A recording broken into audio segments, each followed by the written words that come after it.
নমস্কার শ্রোতা বন্ধুরা, রেসাইটেশন অ্যান্ড মোর চ্যানেল থেকে আমি স্বাতী।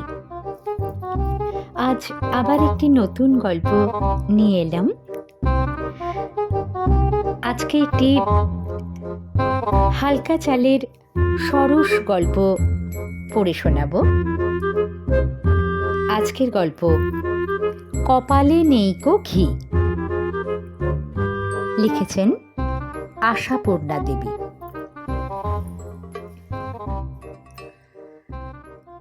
বন্ধুবর 2খানা সিনেমার টিকিট দিয়া গেল। শৌখিন লোক, পয়সা আছে। প্রথম রজনীর জন্য প্রথম শ্রেণীর 2খানা টিকিট আগে ভাগে কিনিয়া রাখিয়াছিল, সস্ত্রীক যাইবে বলিয়া। বলিল, চট করে তৈরি হয়ে নে, কেন নষ্ট হবে টিকিট 2খানা। ভেবেছিলাম শনিবার সন্ধ্যাটা কাটবে ভালো, অনেক দিন ধরে অ্যাডভার্টাইজ করছে বইটার।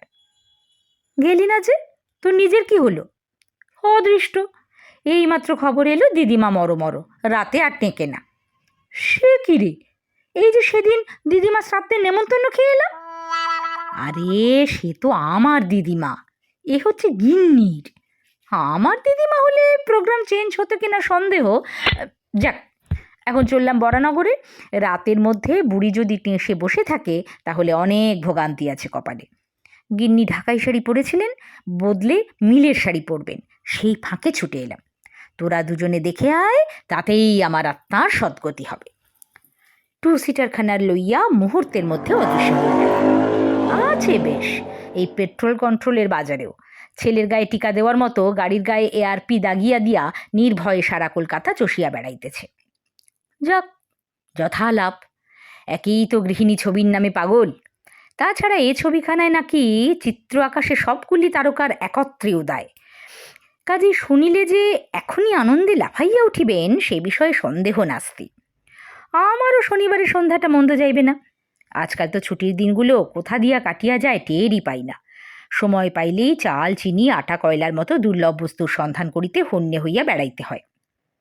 কিন্তু থাক, ওসব কথা তুলিয়া কাজ নাই, তুলিলে ফুরাইবে না, দুঃখের সমুদ্র উথলাইয়া উঠিবে। তাছাড়া দুঃখ নিবেদন করি কাহাকে? এখন সকলেই ভাঁড়ে জল খাইতেছেন। গৃহিণী অবশ্য বলেন, জগৎশুদ্ধ লোক সমস্তই ঠিক পাচ্ছে, তুমিই কিছু পাও না, আশ্চর্য। যাক, তিনি তো অনেক কিছুই বলেন, আপাতত কি বলিবেন তাহাই আন্দাজ করিতে করিতে উৎফুল্ল চিত্তে ভাঁড়ার ঘরে উঁকি দিতে গেলাম। নাই, অসময় ঘরে তালা বন্ধ। তাড়াতাড়ি ঘরে আসিয়া দেখি বেশভূষার উদ্যোগে ব্যাপৃত। আন্দাজ করিলাম বৈঠকখানায় জানলায় চোখ কান পাতাই ছিল। শান্তিপুরের শাড়ির পাট খুলিতেছেন। স্বস্তি বোধ করিলাম, কারণ সময় খুব বেশি নাই। পিঠ চাপড়ানো গোছের হাসি হাসিয়া বলিলাম, এই যে তৈরি হয়ে নিয়েছ, গুড। চলো, নিখরচায় আমোদ করে আসা যাক একদিন। শেষের দাবি প্রথম দিনই দেখা যাবে। কি বলছো আজে বাজে? নিখরচার আমোদ আবার কি জিনিস? কেন জানো না তুমি? নির্মল টিকিট 2খানা দিয়ে গেলে, দেখোনি? তোমার কি ধারণা আমি 24 ঘন্টা তোমার বৈঠকখানা ঘর চৌকি দিচ্ছি? খেয়ে দে কাজ নিয়ে যেন। বলি, বন্ধুর হঠাৎ শখ উতলে উঠল যে, 2-4 বস্তা কয়লা জোগাড় হয়েছে বুঝি? হতে পারে, কিন্তু তোমার তাহলে এসব জরিপার শাড়ি টাড়ির অর্থ? হরিবাবুর বাড়ি সিন্নি হবে, মাসিমা নিজে এসে বলে গেছে। করুণভাবে শুধাই, তাহলে কি করবো বলো? নিষ্করুণ, নিষ্পৃহ। ফেলা যাবে টিকিট দুটো? আমি আরও করুণ হবার চেষ্টা করি। উপায় কি? সত্যনারায়ণ ফেলে বায়োস্কোপ, পাপে ডুববো নাকি? বধূ আর দিন পেলেন না। শাড়িখানি গুছাইয়া পড়িলেন, চুলে বোধ করি এই 3য় বার চিরুনি চালাইলেন, মুখে ভেজলেন, কপালে টিপ প্রভৃতি যেখানে যা সাজে মানাইয়া লইয়া, পরিত্যক্ত শাড়ির আঁচল হইতে চাবির রিং খুলিয়া লইয়া পরিহিত শাড়ির আঁচলে বাঁধিতে বাঁধিতে অমায়িকভাবে বলিলেন, তা তুমি মন খারাপ করে বসে পড়লে কেন? যাবে তো যাও না, একলা যেতে নেই নাকি? অন্য সময় অবশ্য সম্পূর্ণ বিপরীত মতই ব্যক্ত করেন। ভালোই তো হলো, আমি বাড়ি থাকবো না, একলাটি বসে থাকার চেয়ে দেখে এসো বরং। দয়াময়ী, থাক, মনের কথা প্রকাশ করা বর্বরতা। ভদ্রতা করে বলি, তুমি সঙ্গে না থাকলে দেখে সুখ কি আলুনি তরকারির মতো বিস্বাদ। আহা, কথার ভরচাজ। যাবে তো যেও। যাবে তো না যাবে তো সময় খেয়ে নিও, ঠাকুরকে বসিয়ে রেখো না। আর তুমি? আমি ওখান থেকেই খেয়ে আসবো। মাসিমা কি ছাড়বেন? আজ নতুন জামাই আসবে যে, লিলির বর, সবাই মিলে আমোদ আহ্লাদ করার জন্যই তো মাসিমা অত করে বলে গেলেন আরো। অর্থাৎ সত্যনারায়ণ একমাত্র আকর্ষণ নয়, এবং তিনি নিজেও যে একটি সুচতুরা, সুরসিকা এবং সুগায়িকা, সে সম্বন্ধে মাসিমার চাইতে তাঁহার জ্ঞান কিছু কম নয়, আত্মজ্ঞান আর কি। তবু শেষ চেষ্টার মতো, সত্য কথা বলিতে কি, আমার অসাক্ষাতে তিনি যে অন্যের সামনে গুণপনা ব্যক্ত করিবেন, সেটা আমার তেমন ভালো লাগে না। তাই শেষ চেষ্টার মতো বলি, পরের বর নিয়ে আমোদ আহ্লাদ করার দরকার কি, নিজেরটি নিয়ে। উত্তরের পরিবর্তে একটি কুটিল কটাক্ষ ও সদর্পে প্রস্থান। প্রথমটা আসিল অবসাদ, হচ্ছেই থাকবে এরম একটা ভাব। ঠাকুরকে ও চাকরকে ডাকিয়া টিকিট 2খানা দিলে কেমন হয়? কিন্তু পৌরুষাভিমান জাগিয়া উঠিল। কেন? তিনি অপর 5 জনকে লইয়া আমোদ করিতে পারেন, আমি পারি না? সৌজন্য দেখাইয়া দেখাইয়া উহাদের অভ্যাসগুলা আমরাই বধ করিয়া তুলিয়াছি। মনে করেন আমাদের যেন মরিবার একটা চুলাও নাই কোথাও। না, দেখাইয়া দিব, আমোদ করিতে আমরাও জানি। সাইকেলখানা লইয়া ছুটিলাম বন্ধু অবনীর বাড়ি। অবনীর স্ত্রী সুন্দরী বলিয়া গৃহিণীর তাহার উপর বরাবর বিদ্বেষ, হয়তো সেই জন্যই তাহার কথা আগে মনে পড়িল। আর একখানা টিকিটের দাম লাগুক, সস্ত্রীক নিমন্ত্রণ করব অবনীকে, ট্যাক্সি ভাড়া দিয়া লইয়া যাইব। চা, আইসক্রিম, পোটাটো চিপস, ডালমোট, ম্যাগনোলিয়া। সিনেমা দেখিতে গেলেই ছবির সঙ্গে সঙ্গে যে যে বস্তুগুলো গলাধ্যকরণ করা বিধি, সবগুলি কিনিয়া দিব। এবং এই তুচ্ছ জিনিসগুলি অবনীর বউ কিরূপ বালিকা সুলভ আনন্দে ভক্ষণ করিয়াছে, গৃহিণীর কাছে তাহা অলঙ্কারাদি সহ গল্প করিব। কিন্তু সাধে বাদ সাধিলেন ভগবান। অবনী বলিল, ভাগ্যে নেই ভায়া, 5 দিন ধরে চেষ্টা করছি টিকিটের জন্য, পাইনি। গিন্নি মুখ নাড়া দিচ্ছিল, ফার্স্ট নাইটে দেখতে হবে এই ওর একটা বাতিক। কিন্তু কপালের গেরো, ছেলেটা এই মাত্র সিঁড়ি থেকে পড়ে কপাল ফাটিয়েছে। যাচ্ছি আইডি না তুলো আনতে। বাড়িতে আছে সবই, দরকারের সময় তো পাওয়া যায় না। তুমি একেবারে লাস্ট মোমেন্টে এলে, আগে জানি থাকলেও বা। যেন আগে জানা থাকিলে ছেলে কপাল ফাটাইতে কুণ্ঠাবোধ করিত। মনে মনে অবনীর খাঁদা নাকে একখানা ঘুষি বসাইয়া ছুটিলাম নিখিলেশের বাড়ি। সৌন্দর্যের বালাই না থাকিলেও বিদুষী বলিয়া খ্যাতি আছে নিখিলেশের বউয়ের। মনের পাপ গোপন করিব না, গৃহিণী এই পাশ করা মেয়েটিকে 2 চক্ষের বিষ দেখিলেও আমি আলাপ আলোচনা করিয়া সুখ পাই। প্রস্তাব শুনিয়া নিখিলেশ বিনয়ে গলিয়া গিয়া বলিল, আনন্দের সঙ্গে রাজি ছিলাম ভাই, কিন্তু হলো না। বউয়ের ফিট হয়েছে। ফিট? হঠাৎ? হঠাৎ ঠিক নয়, হয় মাঝে মাঝে। বিকেলে মার সঙ্গে বুঝি কি কথা কাটাকাটি হয়েছিল, তারই এফেক্ট আর কি। মারও আছে অবুঝপনা। গোল্লায় যাও বলিয়া সবেগে ছুটিলাম শশাঙ্কের বাসায়। না রূপ না বিদ্যা কিছুরই বালাই নাই, নেহাত গেরস্থালী মেয়ে শশাঙ্কের বউ সঙ্গিনী হিসেবে খুব যে চিত্তাকর্ষক তাহা নয়, কিন্তু ঝোঁক চাপিয়াছে যখন। হায়, আমার ভাগ্যে আজ পোড়া শোল মাছও জলে ঝাঁপ দিল। শশাঙ্ক মাথা চুলকাইয়া বলিল, ভারী আহ্লাদ হতো ভাই যেতে পারলে, কিন্তু বড্ড অদিনে এলে। অদিন তোমার নয়, আমার। কিন্তু কারণটা? হ্যাঁ, শিবপুর থেকে বৌদির বাপের বাড়ির মেয়েরা এসেছেন বেড়াতে। তাদের সামনে দিয়ে নিজের বউটি নিয়ে সে কি হয়?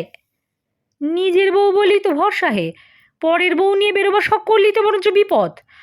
যাক, বলি, দাদার স্ত্রী বৌদি তো আছেন বাড়ি। তা অবশ্য আছেন, কিন্তু তিনি তো গল্পেই মশগুল। অতিথি সৎকার বলে জিনিস আছে তো একটা, একটু ত্রুটি হলে পরে অনেক কথা উঠবে। বুঝতেই পারছো বাঙালির সংসারের ব্যাপার। তাছাড়া বাড়িতে কোনো রকম কথা সৃষ্টি হওয়ার সুযোগ আমি দিই না। নিপাত যাও বলিয়া ঊর্ধ্বশ্বাসে ছুটিলাম কমলাক্ষর বাসায়। শশাঙ্ক ডাকিয়া বলিল, তোমার টাইম তো হয়ে গেল মনে হচ্ছে, আমার আবার ঘড়িটা কদিন। কথায় কান দিলাম না, একটু আরম্ভ হয় হোক। সেই যুদ্ধের ছবি আর একঘেয়ে বক্তৃতাগুলো শেষ হইলেই মঙ্গল। কমলাক্ষ দ্য বেস্ট ম্যান সঙ্গী হিসেবে, পশারহীন উকিল, বিবাহ করে নাই, কাজেই তাহার বাটপাড়ের ভয় নাই, গেঞ্জির উপর পাঞ্জাবিটা চড়াইবার ওয়াস্তা। ভাবনা শুধু বাসায় আছে কিনা। বাসায় ছিল। আমার কাতরোক্তি শুনিয়া ছুটিয়া বাহিরে আসিল। চাকরকে ডাকিয়া সাইকেল খানিয়া তুলিবার হুকুম দিয়া নিজে আমাকে টানিয়া তুলিল। ব্যাপার কি, একেবারে এরকম দিকবিদিক জ্ঞান শূন্য হয়ে ছুটিয়া আসবার হেতু বুড়ো বয়সে পড়ে ঠ্যাং ভাঙলি? হ্যাঁ, খুব লেগেছে নাকি? নেহাত কমও নয়, এসেছিলাম তোকে ধরে নিয়ে যেতে, ধরে এসে আছাড় খেলাম। বাড়ির সামনে এরকম রোয়াক রাখা তো খুব অন্যায়। বাস্তবিক অন্যায়, খুবই অন্যায়, গম্ভীরভাবে উত্তর দেয় কমলাক্ষ। কালই ভাঙিয়ে ফেলবো রোয়াকটা। কিন্তু হঠাৎ গরিবের উপর নেক নজর কেন? গিন্নি বাপের বাড়ি নাকি গৃহবিচ্ছেদ? থাক ভাই, সেসব দুঃখের কথা এখন। রিক্সো ডেকে দাও তো একটা। গৃহিণী ফিরলেন অনেক রাত্রে। ঘরে ঢুকিয়া কহিলেন, এত গরমে চাদর গায়ে শুয়েছ যে, শরীর ভালো তো? উত্তর না দিয়া প্রশ্ন করিলাম, তোমার এত দেরি? আর বলো কেন, সেই যে বলে না, বিধি যখন মাপান উপরও উপরই চাপান। আমার হলো তাই। গিয়ে দেখি সেখানেও বায়োস্কোপের টিকিট কেনা। নতুন জামাই সবাইকে দেখাবে, গাড়ি দাঁড়িয়ে। বললাম যাব না, ছাড়লে না কিছুতে। অর্থাৎ তিনি যখন সিনেমা গৃহ আলো করিয়া নিজের এবং অন্যের আনন্দ বর্ধন করিতেছিলেন, আমি তখন 2খানা ফার্স্ট ক্লাস টিকিট পকেটে ভরিয়া লোকের দৌড়ে দৌড়ে হত্যা দিতেছি। দৃষ্টিস্বরে বিদ্ধ করিয়া বলি, আর তোমার সাথীর সিন্নি ভক্তিভাজন বাবা সত্যনারায়ণ, তাঁর কি গতি হলো? আহা, কথার কি ছিরি, ঠাকুর দেবতা নিয়ে ঠাট্টা। মাসিমা তো আর বায়োস্কোপ দেখতে যাননি, পুরুত ঠাকুরও না। আমরা ফিরে এসে প্রণাম করে প্রসাদ খেলাম। তারপর খাওয়া দাওয়া, আমোদ আহ্লাদ, হই হই কাণ্ড। সতু ঠাকুরপো হাড়ি পাতবে বলে ছাদ থেকে দড়ির মই ঝুলিয়ে রেখেছিল জানলার পাশে, তাই আবার মেসোমশাইয়ের চোখে পড়েছে। সে যে কি মজা, কি বলবো তোমায়। একেবারে আহ্লাদে আটখানার জীবন্ত ছবিখানি। কিছুই বাদ গেল না। হই হই রই রই, খাওয়া দাওয়া, আমোদ আহ্লাদ সবই বজায় থাকিল, উপরন্তু প্রসাদ। অচলা ভক্তির অসীম মহিমা। জয় সত্যনারায়ণ। আর আমি নরকের কীট, ভক্তিও নাই, মুক্তিও নাই। হায় প্রতিশোধ। গৃহিণী বেশভূষা বদলাইয়া জর্দার কৌটাটি হাতে খাটের একপাশে বসিয়া কহিলেন, তারপর তুমি গিয়েছিলে নাকি? বলিয়া কষ্টে পাশ ফিরি। গিয়েছিলে? বেশ করেছ। আমি ভাবছিলাম হয়তো সেই থেকে শুয়ে আছো। যে কুঁড়ে মনীষী, তো কেমন দেখলে? বেশ হয়েছে না? বলিয়া চাদরখানা টানিয়া চুনে হলুদ লাগানো পাটা ভালো করিয়া ঢাকা দিই। শুনছিলেন আশাপূর্ণা দেবীর একটি রম্য রচনা, কপালে নেই কো ঘি। ছোট্ট এই গল্পটি কেমন লাগলো অবশ্যই কমেন্ট করে জানাবেন। ভালো লাগলে লাইক ও শেয়ার করবেন, এবং এরকম আরও নানান স্বাদের গল্প শুনতে আমার এই চ্যানেলটি সাবস্ক্রাইব করে রাখতে ভুলবেন না। সবাই খুব ভালো থাকবেন। আবার অন্য কোনো দিন অন্য কোনো গল্প নিয়ে চলে আসবো। নমস্কার।